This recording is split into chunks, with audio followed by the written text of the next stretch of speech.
ఒకటి priority sector lending. Simple thing ఏంటంటే బ్యాంకులు ఉన్నాయి ఏం చేస్తాయి, డబ్బులు తీసుకుంటే రుణాలు ఇస్తాయి. రుణాలు ఇచ్చేటప్పుడు బాగా లాభాలు ఎక్కడి నుంచి వస్తాయో వాళ్ళకి రుణాలు ఇస్తాయా, ఎవడు పడితే వాడికే ఇస్తాయా? లాభాలు ఎక్కడి నుంచి వస్తాయో వాళ్ళకి ఇస్తాయి. ఏది 2-3 చెప్పండి, ఎవరికి రుణాలు ఇస్తే లాభాలు వస్తాయో? బాగా ఎవరికి ఎక్కువగా డబ్బులు ఇస్తే లాభాలు వస్తాయి? బిజినెస్ మెన్ నీలాంటోడు, ఇంకా ఉద్యోగులు అలాంటి వాళ్ళు, ఇంకా ఎవరికైతే నెల శాలరీ పడుతుందో అకౌంట్లో, ఎవరికైతే పే స్లిప్లు ఉంటాయో, ఎవరైతే ఆర్గనైజ్డ్ సెక్టర్లో పనిచేస్తారో వాళ్ళకి ఇస్తారు. మరి రైతులకి ఈడు ఆబ్వియస్గా వాళ్ళు ప్రిఫర్ చేయరు. ఇవ్వడం నేను అనట్లేదు, ప్రిఫర్ చేయరు ఇవ్వడానికి. అసంఘటిత రంగంలో ఉన్న వ్యక్తులకి ప్రిఫర్ చేయరు. అలాగే ఎవరైతే ఈ నార్మల్ సర్వీస్ సెక్టర్ కాకుండా ఉన్నారో వీళ్ళకి ఎవరికి కూడా ఇవ్వడానికి ఒప్పుకోరనమాట. అంటే లో కాస్ట్ హౌసింగ్, తక్కువ డబ్బులతో ఇల్లు కట్టుకుంటాం సార్, లోన్ ఇస్తారా? ఇయ్యం. అట్లా మీ నమ్మకమే మా పెట్టుబడి, లోన్ ఇస్తారా? ఇయ్యం. అట్లా. సో కాబట్టి కొన్ని రంగాలకు ఎప్పుడు కూడా బ్యాంకులు సపోర్ట్ చేయవు. సో ఆర్బీఐ అప్పుడు ఏం చేస్తుందంటే ప్రియారిటీ సెక్టర్ లెండింగ్ అంటే ప్రాధాన్యత రంగాలను కొన్ని తీసుకొచ్చి బ్యాంకులు ఇచ్చేటటువంటి లోన్లో కొంత శాతం ఈ సెక్టార్లకు ఇవ్వాలి.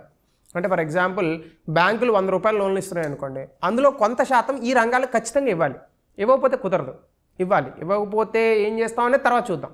సో ముందైతే ఇవ్వాలి. ఈ ప్రాధాన్యత రంగాలు మనకి ఉన్నాయి కొన్ని. సో తెలుగులో రాశాను ఇక్కడ. ప్రాధాన్యత రంగం అంటే ప్రియారిటీ సెక్టర్ అంటే ఆర్థిక వ్యవస్థలో సకాలంలో తగినంత రుణాలు లభించని యొక్క రంగాలను సూచిస్తుంది. అంటే priority sector it reflects those sectors where they cannot get timely loans. అంటే ఏ రంగాలకైతే సరిగ్గా రుణాలు అందవో ఆ రుణాలని ప్రియారిటీ సెక్టర్ అని అంటాం. అలాగే రిజర్వ్ బ్యాంక్ ఆఫ్ ఇండియా కొన్ని నిర్దిష్ట రంగాలకు బ్యాంకు రుణాల్లో నిర్దిష్ట భాగాన్ని అందించడం కోసం ప్రాధాన్యత రంగ రుణాల పేరిట ఈ ప్రక్రియను తీసుకొచ్చింది. So the reason behind RBI brought priority sector is there are some sectors which cannot get loans in a regular manner. So RBI brought all those sectors under one umbrella, that is called priority sectors, and RBI directs the banks to give some proportion of their loans to these sectors very regularly, so that these sectors would also be accommodated in the regular or organized financial services from the banks. Ante.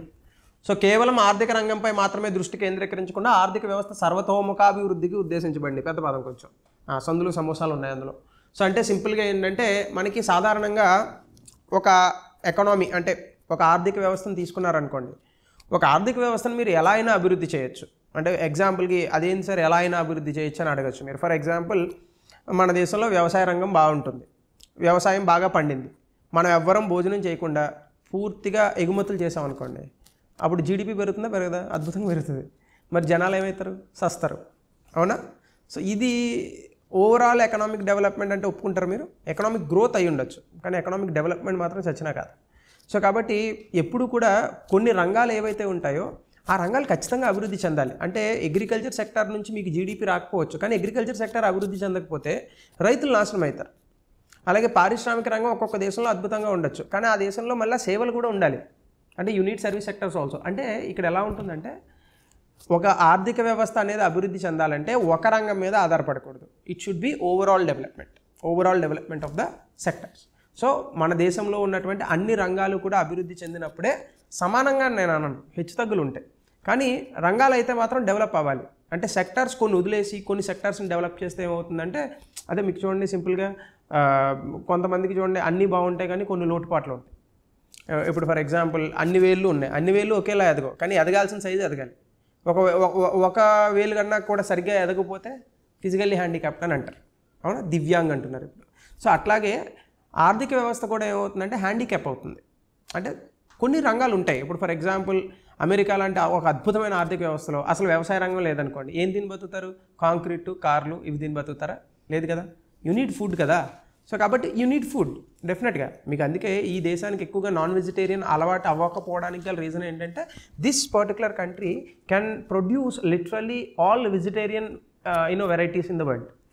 ఇప్పుడు మీరు UK కానీ America లాంటి దేశాలు కానీ వెళ్తే, south America లాంటి ప్రాంతాలకి, south America అంటే అమెరికాలో ఉన్న దక్షిణ భాగం చెప్తున్నాను, సౌత్ అమెరికా ఖండం కాదు, అమెరికాలో ఉన్న దక్షిణ భాగానికి వెళ్తే మీరు ఎక్కువగా పందులను తింటారు.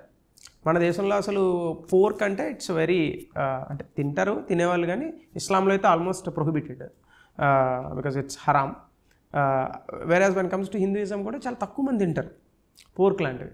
కానీ మీకు వెస్ట్రన్ సొసైటీస్ వెళ్తే పందిలాగా వండుతారు. ఇక్కడ మన ఏదో చూడండి తందూరి చికెన్ లాగా అక్కడ తందూరి పంది అనమాట. అలా ఉంటాయి. ఒకప్పుడు అవి ఎందుకు ఆ సొసైటీస్లో అలా వెళ్ళాయి అంటే because though societies they were not good at agriculture. డెఫినెట్గా అందులో క్వశ్చన్ ఏం లేదు. ఇండియాలో ఉన్నటువంటి చాలా వరకు ఉన్న వ్యక్తులందరూ వెజిటేరియన్గా ఎందుకు ఉంటారంటే because this country possess that much of capacity and capability when comes to the agriculture sector. So ఇప్పుడు నువ్వు ఎంత అభివృద్ధి చెందు, వ్యవసాయ రంగం లేకపోతే ఏం చేస్తావు నువ్వు? అసలు ఏం చేయలేవు. నువ్వు ఎంత అభివృద్ధి చెందు, సేవా రంగం లేకపోతే ఏం చేయగలవు? ఏమీ చేయలేవు. సో కాబట్టి the equal importance to all the sectors and development of all the sectors is necessary for the overall growth of the economy. So కాబట్టి బ్యాంకులకి కొన్ని చోట్లే లాభాలు వస్తున్నాయి కాబట్టి కొంతమంది వ్యక్తులకే లోన్లు ఇస్తాం, లేదా కొన్ని రంగాలకే లోన్లు ఇస్తాం అంటే మరి మిగతా రంగాలు ఏమవ్వాలి? So that is very important అనమాట. సో ఇలాంటి విషయాలను మనం బాగా అర్థం చేసుకోవాలి. సో కాబట్టి ప్రియారిటీ సెక్టర్ లెండింగ్ తీసుకొచ్చాం. సో ఈ ప్రియారిటీ సెక్టర్ లెండింగ్లో మనకి ఏమవుతుందంటే 2016లో విడుదలైన ఆర్బీఐ సర్క్యులర్ ప్రకారం 8 విస్తృత వర్గీకరణలు ఉన్నాయి. అంటే 8 రంగాలు ఉన్నాయి. ఈ 8 రంగాలని నేను మీకు ఇంగ్లీష్లో కూడా రాస్తాను so that you will understand this better. ఒకటి వ్యవసాయం, అగ్రికల్చర్, సూక్ష్మ చిన్న మధ్యతరహా పరిశ్రమలు MSME, export credit, okay, export credit, విద్య, ఎడ్యుకేషన్, గృహ కల్పన తప్పుపడింది ఇది, అంటే హౌసింగ్, జగనన్న కాలనీలు కట్టారు కదా నేను కొట్టుకుపోయినాయి అట్లా, సామాజిక మౌలిక సదుపాయాలు అంటే సోషల్ డెవలప్మెంట్. సామాజిక మౌలిక సదుపాయాలు అనేది వెరీ కామన్ థింగ్, ప్రతి చోట వస్తుంది ఇది. అలాగే పునరుత్పాదక శక్తి అంటే రెన్యూబుల్ ఎనర్జీ, ఇతర రంగాలు అదర్స్, ఇది మనం చూడక్కర్లేదు. ఇప్పుడు ఫర్ ఎగ్జాంపుల్ మిమ్మల్ని ఇది సోషల్ డెవలప్మెంట్ అనేదాన్ని సోషల్ సెక్టార్ అని కూడా అనొచ్చు, సోషల్ సెక్టార్ డెవలప్మెంట్ అని కూడా అనొచ్చు. ఇప్పుడు ఫర్ ఎగ్జాంపుల్ ఇది ఎగ్జామ్లో వచ్చింది అనుకోండి, మీరు ఎలా గుర్తుపెట్టేసుకుంటారని బాగా 8 గుర్తుంటాయా? నాకైతే గుర్తుండవు, నాకు మీ అంత బుర్రలేదు. సో కాబట్టి ఆబ్వియస్గా నేను ఏం చేస్తాను, లాజిక్ వేస్తాను. ఏం లాజిక్ ఉంది అందులో? సింపుల్ లాజిక్ చూసుకోండి. రమేష్ అని గుర్తుపెట్టుకోండి. రమేష్కి ప్రియారిటీ ఇస్తున్నారు మీరు, సరిపోయిందా? ఆర్ అంటే రెన్యూబుల్ ఎనర్జీ కొట్టే, ఏ అంటే అగ్రికల్చర్ కొట్టే, ఎం అంటే ఎంఎస్ఎంఈ కొట్టే, ఈ అంటే ఎడ్యుకేషన్ కొట్టే, ఈ అంటే ఎక్స్పోర్ట్ క్రెడిట్ కొట్టే, ఎస్ అంటే సోషల్ డెవలప్మెంట్ కొట్టే, హెచ్ అంటే హౌసింగ్ కొట్టే. డన్. రమేష్ గుర్తుంటుందా? మళ్ళీ రమేష్ స్పెల్లింగ్ మర్చిపోతే ఎవడు ఏం చేయలేడు, తూర్పు తిరిగి దండం పెట్టండి. సార్ రమేష్ స్పెల్లింగ్ మర్చిపోయినా మళ్ళీ ఎగ్జామ్ మధ్యలో నుంచి కాల్ చేయొద్దు నాకు. సో రమేష్ ఈజ్ ESH, ఓకేనా? సో ప్రియారిటీ సెక్టర్ లెండింగ్ అనగానే మీకు ఏం గుర్తు రావాలా? రమేష్ గుర్తు రావాలా, ఓకేనా? ఎవరైనా ఉన్నారా రమేష్? లేరు కదా, రైట్, ఓకే.